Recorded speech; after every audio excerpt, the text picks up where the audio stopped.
So they leave the start finish straight and head straight up one of the first of two monstrous climbs. Really, really heartbreaking ascent that before they hit the woods. It's extremely technical on the way back down. Lots of routes, very, very tight. Then the second of those big climbs up the lift line, another heartbreaker. And then they head into this little loop towards the finish. Two big asphalt straights to round the lap off through the tech zone and then back onto the start finish straight again. So there is an opportunity for riders to bring things back together. The lights turn red in Mont Saint Anne. The last UCI World Cup of the season gets ready to go. We wait for them to go green, and green they go. Alan Halfley's away strongly at the start. So is Lucas Schwarzbauer alongside him in the white jersey with the stripes of Germany on his sleeves. Victor Koretsky in that retro specialised jerseys along with them as well. They're all cleanly off the line, Bart. Yeah, one start lap plus 8 full laps. Oh, Martin Bloom. So some problems for riders a little bit further in the back, but luckily no one of a mistake at the first riders. Blooms in that green jersey got squeezed tight as they swung right as they head out onto the start loop for the first time. The start loop will help to thin things out before they head out on the lap proper, but really, really steep start to proceedings here in Mont Saint Anne. So the first start loop where they are right now, it's a bit different from every other lap. A little bit further on, they will come to the original course. And just as we predicted, there is Lucas Schwarzbauer. The green, that's Gunnar Holmgren from Canada. But as they head up to the top of this climb, Martin Blooms. There's Nino Schurter on the number 4 bike in the white helmet and the black and white of Scotch Ram MTB Racing. It's crucial to get a good position now into this next descent. Good start for Alan Hatterley as well. Lucas Schwarzbauer also good start. Oh, and a bit of a bobble for Nino Schurter there, and it's going to ripple backwards that's what now. It meant. You need to have a good start. Catches Cannondale's Charlie Aldridge out as well. You lost time over there. Meanwhile, at the front, it is Martin Blooms who leads over the river gap. Over the river gap. And Lucas Schwarzbauer happily whistles past our commentary booth. 8 to go. The fast start of Alan Hatterley. Martin Blooms, Lucas Schwarzbauer, Max Feudel. Andre Sink in there. Wow, what a fast start of him. Nino Schurter leads the next group with Gunnar Holmgren. Yeah, the Canadian rider. Bouchard, Aldridge is in there as well. Recognize him easily under the national champion of Canada. This climb, absolutely brutal, Bart. It never lets up. It's so steep. Taking that inside line, very steep over there. You can see the difference in height from Halfley from those starting, and Halfley looks to his left just to see where everyone else is. Andre Sink, who's following him. Simon Andreasen, Max Feudel, the Austrian champion. He had a very good race in beginning of the year in Brazil. But here we go into this really technical rocky descent that comes immediately after that first climb. Halfley just slides the back wheel of the Cannondale out down that rocky face. Oh, what a performance of Alan Hatterley, the world champion. Out of the gate so fast. Andre Sink on the Mondraker, you can see just taking a fraction more to get the bike lined up properly. But so strong in the climbs. Andreasen, little trials turn on the front wheel just to get straightened up. Nicely done. Schurter goes a bit straighter and turns across the face of that rock. There's Matisse Azzaro behind him. Matisse Azzaro at the front for Decathlon Ford. Chasing hard. Simon Andreasen in second wheel, teammate to the man who is currently out front of this group by 31 seconds. But Schurter on the inside on that corner absolutely mugs him over. 25% on that corner. Azzaro here though kicking on. And he's bringing Koretsky with him. Schurter struggling to live with the pace of Matisse Azzaro here in second place and Koretsky in third. Nino behind him. Can he make it here on that technical section, that slippery part of the course? Andreasen, Max Feudel getting up there just about.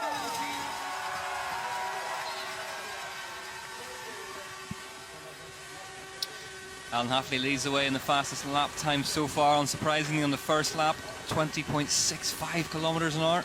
Yeah, for me mostly it feels like Alan Hatterley likes to ride in dry, warm conditions, but also now here today in Mont Saint Anne where it's, I would say, almost cold. Here we saw also in the women's category Tamara Wiedmann from Austria, also doing in top 10. Great race from Wiedmann, yeah. As they head across the line, then Halfley leads them by 14 seconds now. They found another 2 seconds. I say they, It's all Matti Cesaro, this. Koretsky getting a free run across the gap.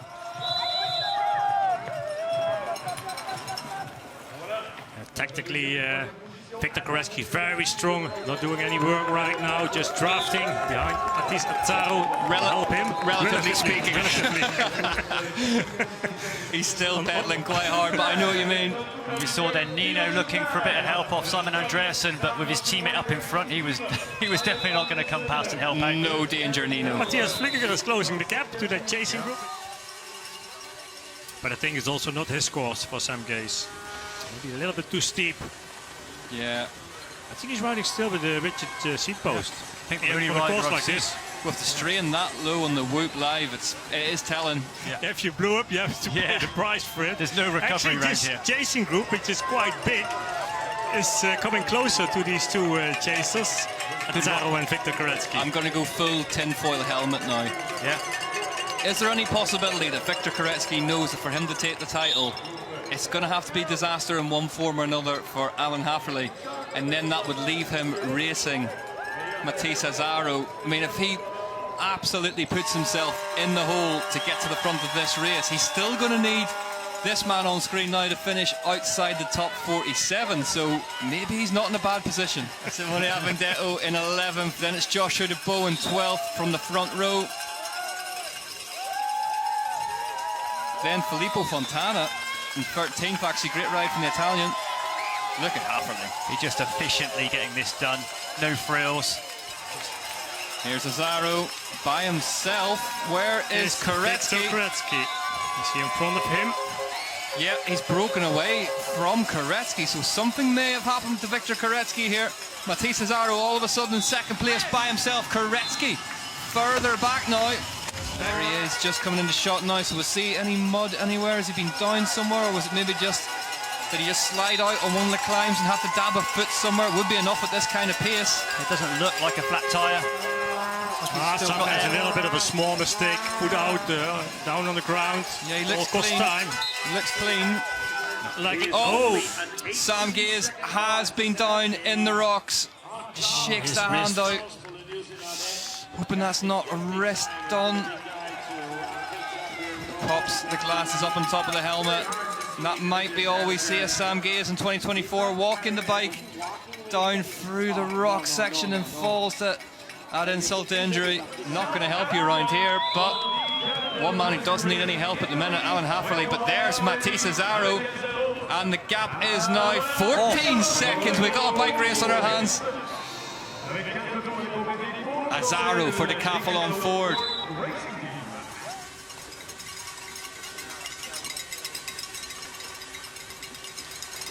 Just looking at the lap times. Jordan Saru. Amazing drone shot following these two the whole way down there. The numbers 4 and 5. Yeah, just looking at the lap times. That last lap for Matti Cesaro, 10:04 on that one. So fastest lap of the race so far. Yeah, if you can do that another lap. Cesaro really cracking on.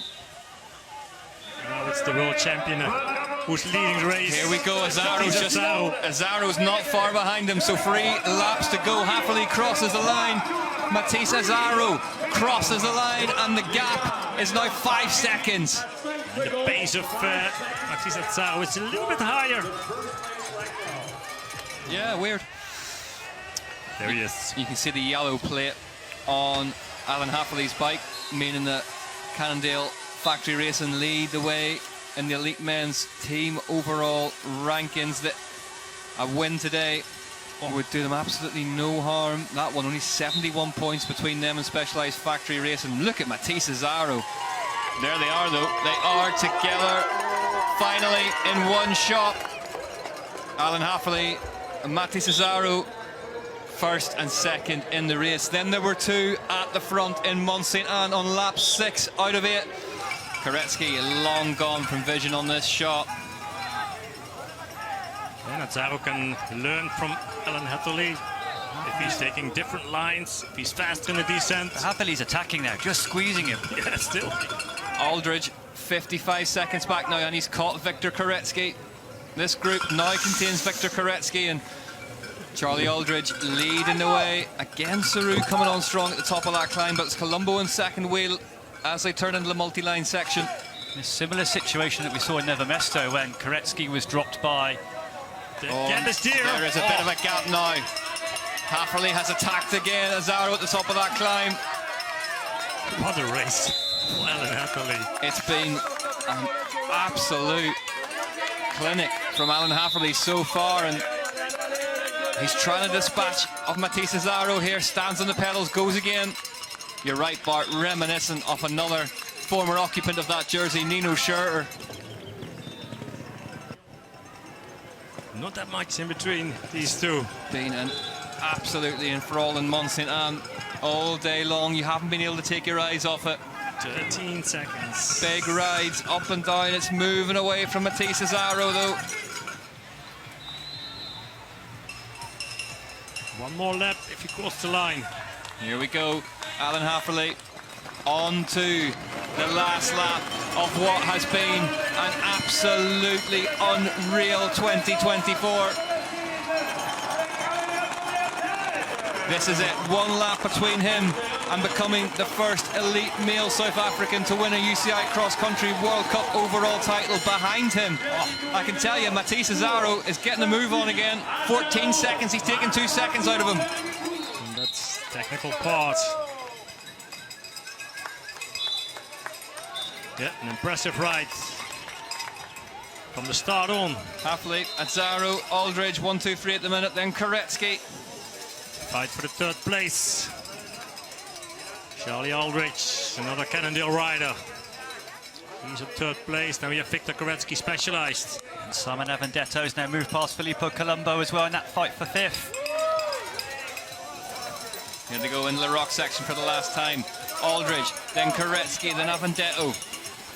Avendetto's been in the back of that group. May well have a few matches left to burn. Azzaro recover. Here we see, though, it is kicking off behind him. Charlie Aldridge leads him up that climb for the last time. That's a third place. Koretsky's on 4th place. Koretsky has some distance to make up onto the back of the Cannondale factory racing rider. And Avendetto on 5th place, but that's also podium. His teammate Charlie Aldridge has attacked Koretsky. He's trying to put some distance between him and the Frenchman now. He's close back to him. Heading for his best career cross-country Olympic finish. Charlie Aldridge. What a way to round off his year that'd be, but Koretsky pulls right up onto the back of the young British rider. Meanwhile, out front, it has been masterful in Mont-Saint-Anne from Alan Hafferly. A superb win. Never in doubt, never look back. Fended off Azzaro, takes the final UCI World Cup of the year in the UCI World Champions jersey to take the overall title. Meanwhile, behind him, there's fireworks. Here comes Aldridge and Koretsky. Aldridge versus Koretsky as Azzaro takes to the start-finish line a player of the match performance from the Frenchman. Gets the front wheel up in the air, 2nd place for him. Superb from Matisse Azzaro as we await what will be a sprint finish between Victor Koretsky and Charlie Aldridge. It's Specialized versus Cannondale on the final start-finish straight of the year. Koretsky blitzes it. Victor Koretsky home in 3rd place. Charlie Aldridge equals his career best cross-country Olympic World Cup finish in 4th. Behind them, take a bow, Simone Avendetto, the European Continental Champion for Villiers Vittoria.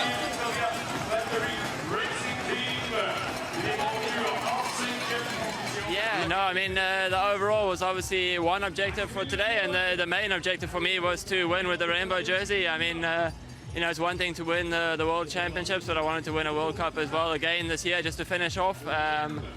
Yeah, I mean, I guess I was really excited and kind of went to the front straight away on the start lap, and yeah, I got a gap straight away, and I was like, okay, well, let's go long and let's give it a go. It was super tough, and for sure I had to be a bit tactical when Matisse caught me, but I knew I had more in the tank and then just kind of emptied it. I was like, come on, this is the last 20-30 minutes of racing for the year, and I just need to go for it, and I did exactly that.